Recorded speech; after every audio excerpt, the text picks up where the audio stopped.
नमस्कार, दी मूवी समाचार में आप सभी का स्वागत है। मैं आपके साथ दिव्या पांडे।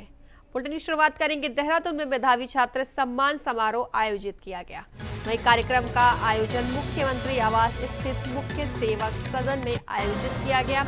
तो वहीं इस दौरान सीएम पुष्कर सिंह धामी ने क्या कुछ कहा है, आइए आपको सुनाते हैं। ये बहुत हर्ष का और गर्व का विषय है कि मुझे आप जैसे सभी मेधावी विद्यार्थियों के बीच में इस कार्यक्रम में सम्मिलित होने का अवसर मिला है। वैसे आज काफी व्यस्तता का दिन है मेरा, इसके बाद भी मुझे काफी सारे कार्यक्रमों में जाना है, लेकिन सच में जैसा उदय जी ने कहा, मैं छात्र छात्राओं के, विद्यार्थियों के जब भी कोई कार्यक्रम होते हैं तो ऐसा कोई अवसर मैं चाह नहीं रहता कि उनके बीच में मैं न पहुंचूं। और हमारे अनूप जी और खंडूरी जी अक्सर मुझे जो है इन कार्यक्रमों के लिए कहते हैं। अत्यधिक व्यस्तता होते हुए भी मुझे लगता है कि हम ऐसे नौनिहालों से मिल रहे हैं, ऐसे भविष्य के कर्णधारों से मिल रहे हैं जिनको पूरे अमृत काल की यात्रा विकसित भारत के संकल्प को पूरा करने में जो है जिनका बहुत बड़ा योगदान होने वाला है। तो मैं आज के इस कार्यक्रम में सम्मानित होने वाले सभी विद्यार्थियों को मैं बहुत बधाई देता हूं, शुभकामनाएं देता हूं और आप सबके उज्जवल भविष्य की कामना करता हूं। साथ ही अमर उजाला परिवार का भी विशेष रूप से मैं आभार व्यक्त करता हूं। तो खबरों में आगे बढ़ेंगे, जहां टिहरी गढ़वाल में आयोजित प्रथम गजा घंटाकर्ण महोत्सव 2025 का आयोजन किया गया। तो वहीं इस कार्यक्रम में सीएम पुष्कर सिंह धामी ने शिरकत भी की। वहीं उन्होंने टिहरी गढ़वाल की जनता को संबोधित भी किया। तो इस दौरान उन्होंने क्या कुछ कहा, आइए आपको सुनाते हैं। ध्वज आपने मेरे हाथ में दे रखा है, लेकिन उस ध्वज के हम सब साथी हैं, उस गंतव्य के, उस यात्रा के हम सब सह यात्री हैं। जब हम सब मिलकर एक दिशा में चलेंगे तो कोई ताकत हमको हिंदुस्तान का श्रेष्ठ राज्य बनने से नहीं रोक सकती है। उसी प्रकार हमारे प्रधानमंत्री जी का विकसित भारत का संकल्प पूरा होने से कोई नहीं रोक सकता है। भाइयों बहनों, भारत विकसित भारत बनेगा, भारत दुनिया का नंबर 1 भारत बनेगा, भारत दुनिया का विश्व गुरु भारत बनेगा, भारत दुनिया को नेतृत्व देने वाला भारत बनेगा। भारत आगे चलेगा, पूरी दुनिया उसके पीछे चलेगी। भाइयों बहनों, हमारे प्रधानमंत्री जी ने भारत को दुनिया की तीसरी अर्थ महाव्यवस्था बनाने का संकल्प लिया है। आज हम 11वें नंबर की अर्थव्यवस्था से 5वें नंबर की अर्थव्यवस्था बन गए हैं और आने वाले समय में 2027 तक हम दुनिया की तीसरी सबसे बड़ी अर्थव्यवस्था बन जाएंगे। हम उस दिशा में तेजी से आगे बढ़ रहे हैं। भाइयों बहनों, मुझे बताया गया है इस मेले में हमारे लोकगीतों, लोक कलाओं के भी अद्भुत प्रदर्शन के साथ साथ विभिन्न विद्यालयों के छात्र छात्राओं के द्वारा भी अनेक सांस्कृतिक प्रस्तुतियां यहां पर की जाएंगी। नाटक एवं झांकियों का भी प्रदर्शन यहां पर किया जाएगा। संक्षेप रूप से हम सब ने अभी देखा भी है। मैं बधाई देना चाहता हूं अपने स्कूल के उन शिक्षकगणों का, उनके माता पिता का, जिन बच्चों ने यहां पर अपनी आज बहुत शानदार प्रस्तुति दी है, क्योंकि वो बच्चे हमारे आने वाले कल के भविष्य हैं। भाइयों बहनों, इसके लिए मैं विशेष रूप से आयोजक मंडल को भी साधुवाद देना चाहता हूं।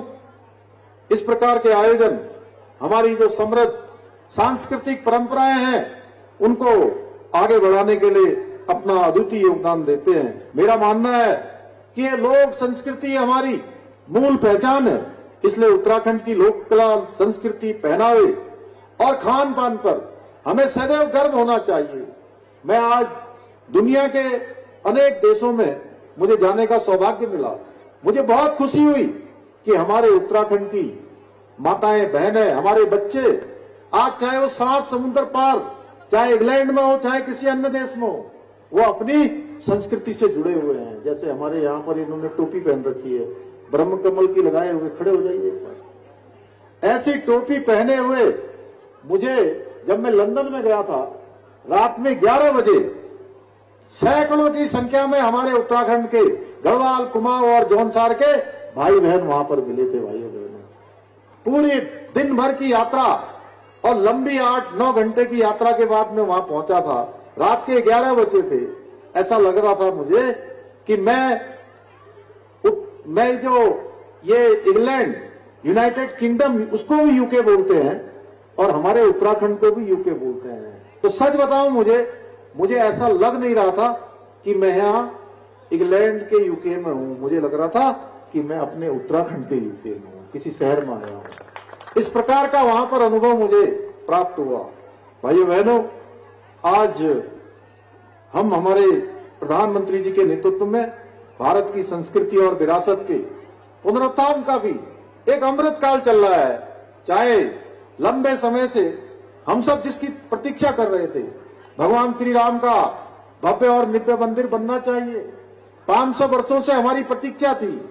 अनेक लोगों ने कार सेवा करी, इस क्षेत्र के भी लोगों ने कार सेवा करी होगी।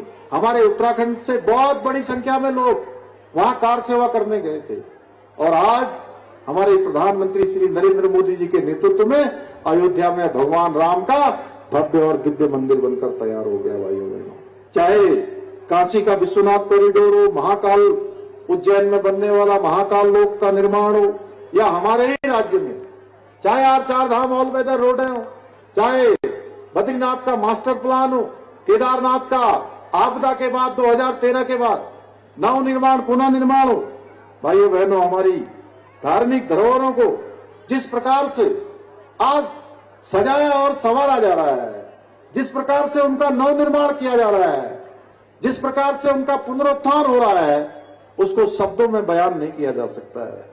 आदरणीय प्रधानमंत्री जी के मार्गदर्शन में हमारी उत्तराखंड की सरकार भी उत्तराखंड के समग्र विकास के लिए धार्मिक स्थलों के नव निर्माण, पुनर्निर्माण और हमारी पहचान को सुरक्षित और संरक्षित रखने के लिए निरंतर प्रयास कर रही है।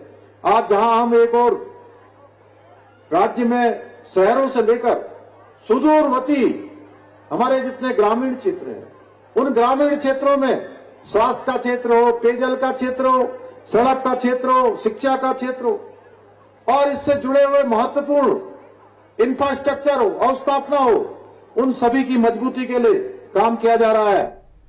तो खबरों में आगे बढ़ेंगे, जहां पूर्व मुख्यमंत्री और कांग्रेस के वरिष्ठ नेता हरीश रावत ने यह स्पष्ट कर चुके हैं कि अब वे चुनाव लड़ेंगे नहीं बल्कि लड़ाएंगे। उनकी इसी बात पर बीजेपी प्रदेश अध्यक्ष महेंद्र भट्ट ने कहा है कि पहले तो उन्हें अपनी उम्र का लिहाज करते हुए राजनीति से इस्तीफा दे देना चाहिए। रही बात चुनाव लड़ने की, तो हरीश रावत कांग्रेस में ऐसे लोगों को खड़ा करना चाहते हैं जो कहें कि आप चुनाव लड़ें, जिसका मतलब साफ है कि हरीश रावत की नाक के पीछे हाँ छिपी है।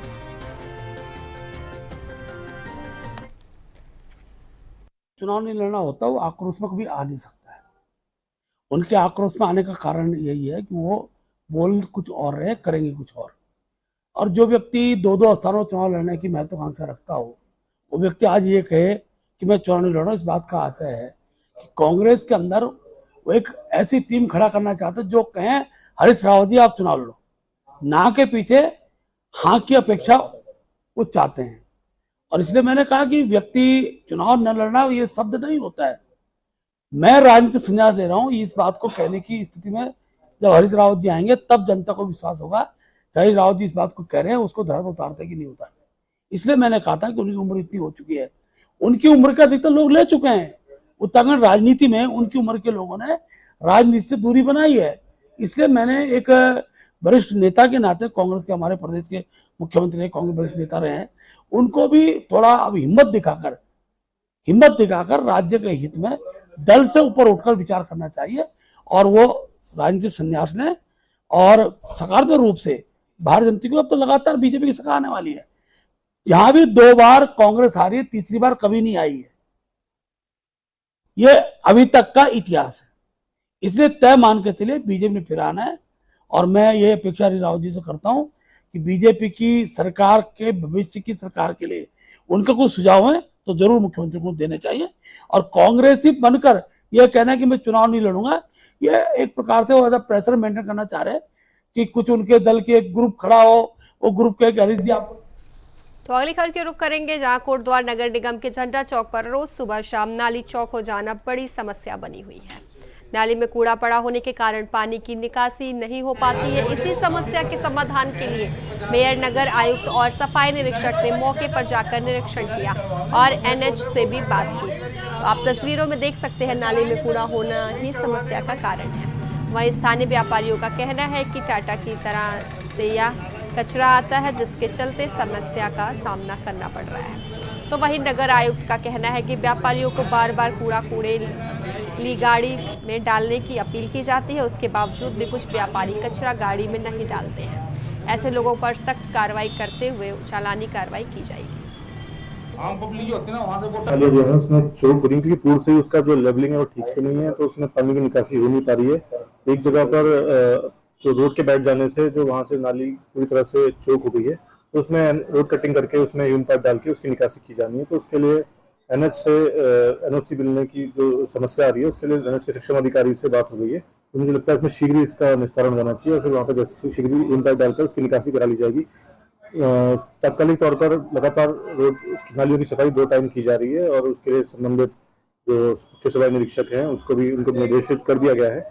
साथ ही ये भी देखने में आया कि कुछ व्यापारियों द्वारा ना तो अपने दुकानों के आगे डस्टबिन रखे गए हैं और ना ही उनके द्वारा जो नगर निगम द्वारा जो सॉलिड वेस्ट की जो गाड़ियां रोज चल रही हैं डोर टू डोर कलेक्शन की, उसमें नियमानुसार उनके द्वारा वेस्ट नहीं दिया जा रहा है। तो मेरा इन सभी व्यापारी भाइयों से यही अनुरोध रहेगा कि वो नियमानुसार अपना जो वेस्ट है वो नगर निगम की गाड़ी में डालें, नहीं तो नगर निगम के अधिकारियों को उसमें सख्त निर्देश दे दिए गए हैं कि नियमानुसार उन पर फिर सब। तो खबरों में आगे बढ़ेंगे, जहां रामनगर में अतिक्रमण हटाने को लेकर कई बार प्रशासन द्वारा अभियान चलाया गया है और कई अतिक्रमणकारियों का सामान भी जब्त करने की कार्रवाई की गई है, लेकिन प्रशासन का यह अभियान 1-2 दिन चलने के बाद बंद हो जाता है, जिस कारण अतिक्रमणकारियों फिर से सड़कों पर अतिक्रमण कर लेते हैं, जिससे आम जनता का पैदल चलना पूरी तरह मुश्किल हो जाता है। ज्यादा इतना ही नहीं, अतिक्रमण के कारण नगर के कई इलाकों में जाम की स्थिति भी उत्पन्न हो जाती है, लेकिन जिम्मेदार अधिकारी जनता की इस गंभीर समस्या को लेकर पूरी तरह अनजान बने बैठे हैं, जिसका खामियाजा जनता को भुगतना पड़ रहा है। तो वहीं आपको बता दें, अतिक्रमणकारियों के हौसले भी बुलंद हो रहे हैं।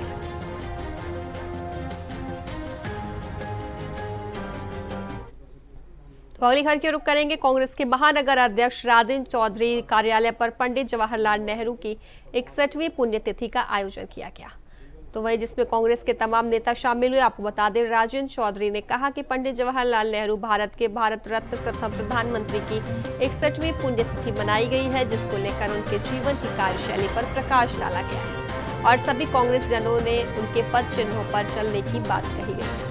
तो एक कांग्रेस जनों का कहना है कि पंडित जवाहरलाल नेहरू देश के ऐसे नागरिक रहे हैं जो संपन्न परिवार के होने के बाद भी देश की सेवा में लगे रहे।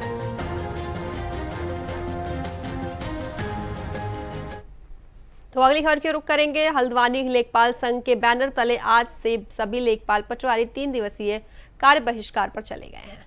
दादे हल्द्वानी तहसील में कार्य बहिष्कार पर बैठे लेखपाल संघ का कहना है कि राज्य सरकार द्वारा जमीनों के अंश निर्धारण को लेकर सभी लेखपालों को बिना सुविधाओं के काम कराया जा रहा है। उन्होंने कहा कि ना तो उनके पास कोई खतौनियों का डाटा उपलब्ध है, ना ही उनके पास लैपटॉप या सुविधाएं दी गई है। इससे पूर्व पीएम किसान निधि के संबंध में भी लेखपालों से इसी तरह का कार्य कराया गया था, लेकिन इस बार लेखपाल संघ का कहना है कि सरकार उनसे काम कराए, उनसे इसमें कोई आपत्ति नहीं है, लेकिन उन्हें काम करने के लिए सुविधा भी दी जानी चाहिए। इसलिए वह 3 दिवसीय हड़ताल पर गए हैं। आगे यदि उनकी मांगों को पूरा नहीं किया जाता है तो अपने केंद्रीय नेतृत्व के निर्देश पर आगे रणनीति पर कार्य करेंगे। काम हमें करने के लिए दिया गया है, पूरे प्रदेश स्तर पर ये काम हो रहा है, जिसमें पूरे प्रदेश के समस्त व्यापारियों में खातेदारों के अंश का निर्धारण किया, जो कि एक बहुत लंबी और जटिल प्रक्रिया है, जिसके लिए पूर्व में एक पूरी प्रक्रिया बनाई गई थी, रोस्टर बनाया गया था, जिसके तहत ही पूरा काम किया जाना था। ये काम क्योंकि ऑनलाइन होना है, इसके लिए हमें लैपटॉप, इंटरनेट वगैरह की नितांत आवश्यकता है, जिसकी बजाय काम नहीं किया जा सकता, जिसकी लिए हमारे द्वारा समय समय पर मांगे की गई हैं, लेकिन आज दिनांक तक सरकार द्वारा हमारे इस मांगों पर कोई कार्रवाई नहीं की गई है, ना ही हमारी कोई सुनवाई हुई है। आपका नाम? आशुतोष सिंह, जिला मंत्री। सरकार द्वारा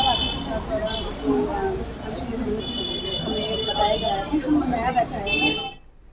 तो खबर ऋषिकेश से है, जहां शराब की अवैध बिक्री और तस्करी को लेकर स्थानीय लोग भड़क गए हैं। बता दें, लोगों ने आईडीपीएल चौकी पर शराब की अवैध बिक्री और तस्करी पर रोक लगाने की मांग को लेकर नारेबाजी करते हुए प्रदर्शन किया है। वहीं पुलिस को इस संबंध में एक ज्ञापन भी सौंपा है, तो जल्द से जल्द शराब की अवैध बिक्री और तस्करी पर रोक नहीं लगने पर आंदोलन की चेतावनी भी दी है। बता दें, पुलिस ने सकारात्मक कार्रवाई का भरोसा स्थानीय लोगों को दिया है। तो वहीं शहर में शराब की अवैध बिक्री और तस्करी के मामले किसी से छिपे नहीं हैं। समय समय पर शराब की अवैध बिक्री और तस्करी की वीडियो सोशल मीडिया पर वायरल होती रहती है। ज्ञापन दिया है और इसके संबंध में, नशे के संबंध में कि यहाँ पर नशे की बहुत ज़्यादा वो हो रही है, तो हमने इनको आश्वासन दिया है कि हम शीघ्र ही इसका करेंगे और यदि कोई भी सूचना किसी को प्राप्त होती है तो मेरे संज्ञान में लाएं और मेरे द्वारा उस पर कार्रवाई। तो खबरों में आगे बढ़ेंगे, जहां नई टिहरी जिला मुख्यालय के बोराड़ी के पास वाल्मीकि बस्ती में रात को तेज बारिश होने के कारण घरों में मलबा घुसा, जिसमें 29 परिवार को नुकसान पहुंचा है। साथ ही मलबे की चपेट में 2 कार और 2 बाइक, 1 स्कूटी भी आ गई है। आपको बता दें कि नई टिहरी शहर पुरानी टिहरी में डैम बनने के बाद नई टिहरी शहर बसाया गया था, लेकिन नई टिहरी शहर के रखरखाव के लिए टिहरी बांध परियोजना के द्वारा कोई व्यवस्था नहीं की गई। वहीं नगर पालिका अध्यक्ष मोहन सिंह रावत ने कहा कि नई टिहरी शहर में जहां मलबा आने के कारण सड़कें बंद हुई हैं, उनको खोलने का प्रयास किया जा रहा है और आचल डेयरी के पास सड़क बार-बार बंद हो रही है।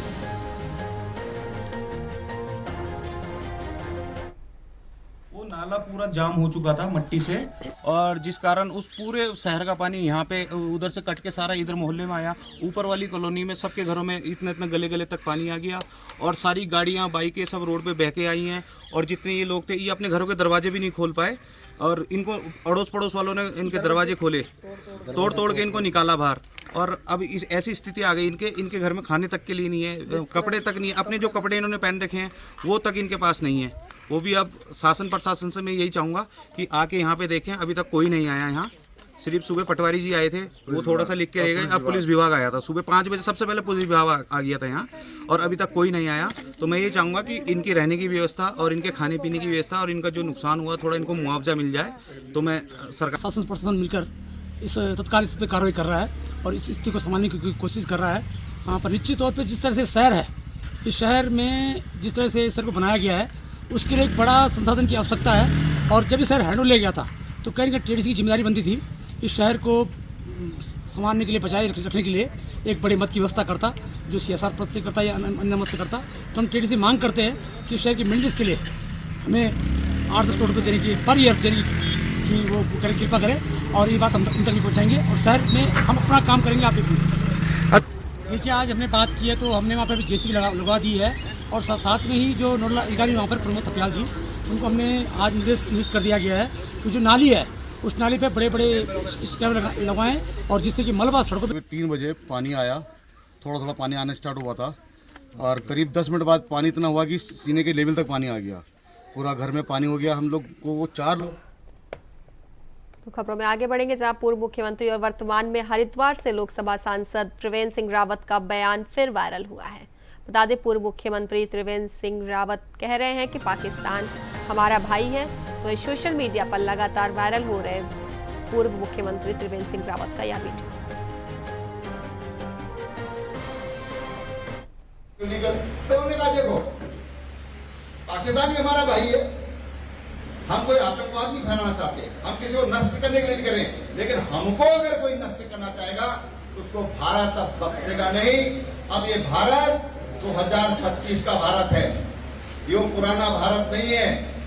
आज ये नया भारत है, ये विकसित भारत आगे बढ़ रहा है। और आज हम टारगेटेड हम जो भी करेंगे वो टारगेटेड होगा। हमारा टारगेट सुनिश्चित है कि हमने आतंकवादियों के ठिकानों को उड़ाना है, तो केवल उन्हीं को उड़ाने का काम किया। एक भी सिविलियन बस्ती में उन कायरों की तरह किसी सिविलियन पर आज तक नहीं आने दी, खरोच तक नहीं आने दी। इतना सटीक हमारी सरकार। तो अगली खबर की रुख करेंगे, जहां प्रदेश कांग्रेस कार्यालय उत्तराखंड में भारत के प्रथम प्रधानमंत्री पंडित जवाहरलाल नेहरू की 61वीं पुण्यतिथि मनाई गई। तो वहीं इस अवसर पर पंडित जवाहरलाल नेहरू के आजादी के योगदान और भविष्य के भारत को लेकर उनकी कल्पनाओं को याद किया गया। साथ ही जवाहर नेहरू की तस्वीर पर पुष्प अर्पित कर उनके लिए कार्य को याद किया गया। तो वहीं सभी कांग्रेस कार्यकर्ताओं ने उनके पद चिन्हों पर चलने का आह्वान किया। उन्हें आधुनिक भारत का निर्माता और लोकतंत्र का प्रहरी बताया। साथ ही नेहरू की विरासत को सदैव प्रेरणा स्रोत माना गया है। सशक्त और समावेशी भारत का सपना लिए नेहरू ने अपने दूरदर्शी नेतृत्व से स्वतंत्र भारत की मजबूत नींव रखी। सामाजिक न्याय, आधुनिकता, शिक्षा, वहीं संविधान और लोकतंत्र की स्थापना में उनका योगदान अमूल्य है। वहीं हिंदू के जवाहर और विरासत और उनके आदर्श सदैव हमारा मार्गदर्शन करते हैं। तिथि पर मैं उनको चरणों में सत नमन करती हूँ और 2 पंक्तियां कहना चाहूंगी उनके लिए कि 27 मई 1964 का दिवस अभागा, 27 मई 1964 का दिवस अभागा, अजरा अमर उस महाप्राण ने तन को त्यागा। हम अंग्रेजों की गुलामी से जकड़े हुए थे, हमारी भारत माता कराह रही थी, गुलामी की बेड़ियां उसके पैरों में थी और तब मसीहा बनकर आए हमारे राष्ट्रपिता महात्मा गांधी जी, पंडित नेहरू जी, सबने एक साथ कंधे से कंधा मिलाकर देश की आजादी में भाग लिया और अंग्रेजों को यहाँ से भगाया। और यही नहीं, बहुत यातनाएं सही, आजादी ऐसे ही हमको नहीं मिल गई है। जेलों में पूरी जिंदगी, अपने जेलों में अपने परिवार का, अपने बच्चों का उनको बिल्कुल ध्यान नहीं रहा। पिता का पत्र पुत्री के नाम से बहुत फेमस है, जो इंदिरा जी को वो जेल से लिखा करते थे। और आज उनकी पुण्यतिथि पर हम आज क्या हमेशा तो खबरों में आगे बढ़ेंगे, जहां 4 धाम समेत प्रदेश में आयोजित विभिन्न धार्मिक यात्राओं को व्यवस्थित बनाने के लिए राज्य सरकार धर्मस्व और पर्यटन परिषद को स्थापित करने में जुटी हुई है। परिषद के अधीन प्रथम चरण में 4 धाम आदि कैलाश, पूर्णागिरि यात्रा और श्री नंदा राजत को शामिल किया जाएगा। तो वहीं धीरे धीरे अन्य धार्मिक यात्राओं और मेलों को इसके अधीन लाया जाएगा। जहां परिषद के गठन को लेकर पर्यटन मंत्री सतपाल महाराज ने बताया है कि मुख्यमंत्री पुष्कर सिंह धामी परिषद के लिए बेहद उत्साहित है, जिससे कुंभ समेत विभिन्न यात्राओं को व्यवस्थित कर यात्रियों की यात्रा सुगम बनाई जा सके। माननीय मुख्यमंत्री जी बहुत ही उत्साही हैं इसके लिए और निश्चित रूप में ये बनेगा तो इससे हमारे सारे तीर्थों का, चाहे उसमें यात्राएं हैं, हमारा कुंभ है, ये सारी चीजें उसमें हो जाएंगी तो सब पे अच्छा काम होगा। तो अगली खबर के रुख करेंगे, जहां इस बार मानसून 1 सप्ताह पहले आने की उम्मीद है। ऐसे में आपदा प्रबंधन विभाग ने भी सभी तैयारियां पूरी करने के निर्देश जारी किए हैं। आपको बता दें, आपदा प्रबंधन सचिव विनोद कुमार सुमन ने बताया कि सभी विभागों को निर्देश दिए गए हैं कि वह अपनी अपनी तैयारी समयबद्ध तरीके से पूरी करें। इसके साथ ही उपकरणों की जांच कर ले, जो उपकरण काम नहीं कर रहे हैं उनको ठीक किया जाए।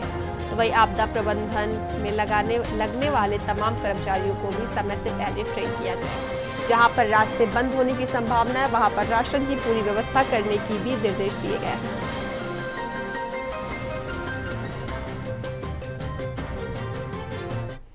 मानसून का हम स्वागत करते हैं। मानसून सत्र इस बार समय से थोड़ा पहले आने की संभावना है। उसके लिए आपदा प्रबंधन विभाग द्वारा माननीय मुख्यमंत्री जी के निर्देश पर जो विभाग संबंधित हैं सबके साथ कई बार बैठकें की जा चुकी हैं।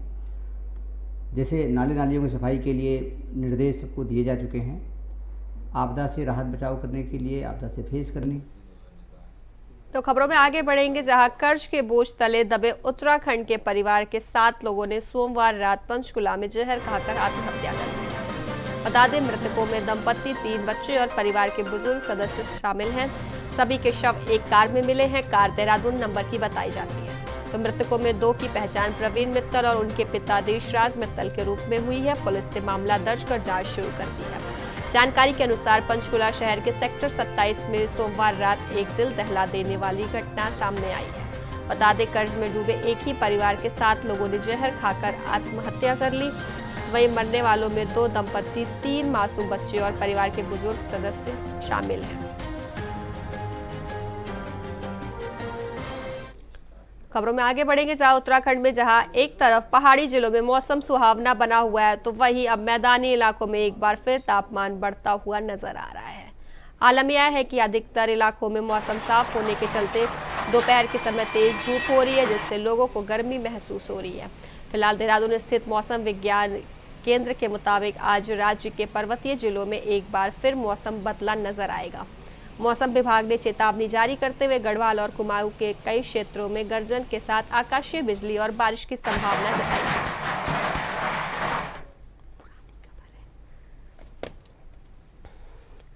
तो देवभूमि समाचार में फिलहाल के लिए बस इतना ही। बने रहिए इंडिया वॉइस के साथ। नमस्कार।